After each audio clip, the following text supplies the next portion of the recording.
সম্প্রতি ক্ষুদে শিল্পী অভিনবর ওপর হওয়া মানসিক অত্যাচারের জেরে চর্চায় উঠে এসেছিল বেঙ্গল টপার ধারাবাহিক পরশুরামের নাম।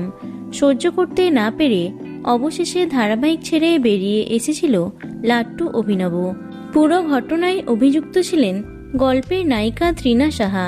বিগত কয়েক মাস ধরেই নাকি এমনটা করা হচ্ছিল লাট্টু অভিনবর সঙ্গে। তবে লাট্টুকে ছাড়া তো গল্প এগোবে না, কারণ শুরু থেকেই নায়ক নায়িকা ছাড়াও পরশুরাম ধারাবাহিকের প্রাণভোমরা ছিল দুই শিশু শিল্পী লাট্টু আর পিকু। সকলের মনেই তাই প্রশ্ন ছিল, এবার থেকে কাকে দেখা যাবে লাট্টুর চরিত্রে।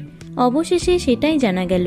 অভিনবর পোস্ট থেকেই জানা যায় যে শুটিং সেটে মানসিক নির্যাতনের শিকার সে। প্রকাশ্যে তৃণা সাহার দিকে অভিযোগের আঙুলও তুলেছিল সে, যা অবাক করেছিল সবাইকে। কারণ টলিউডে জনপ্রিয় অভিনেত্রী তৃণার বিরুদ্ধে এমন কোনো অভিযোগ আগে কখনো শোনা যায়নি।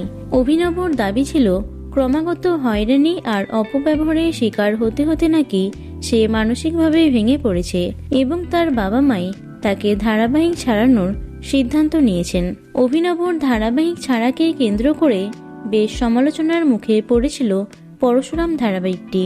শুটিং সেটের অস্বস্তিকর পরিবেশ নিয়েও প্রশ্ন উঠেছিল। অনেকেই বলেছিলেন লাট্টু না থাকলে ধারাবাহিক দেখা বন্ধ করে দেবেন তারা। তবে এবার দর্শকদের জন্য বিরাট বড় সুখবর সামনে এলো।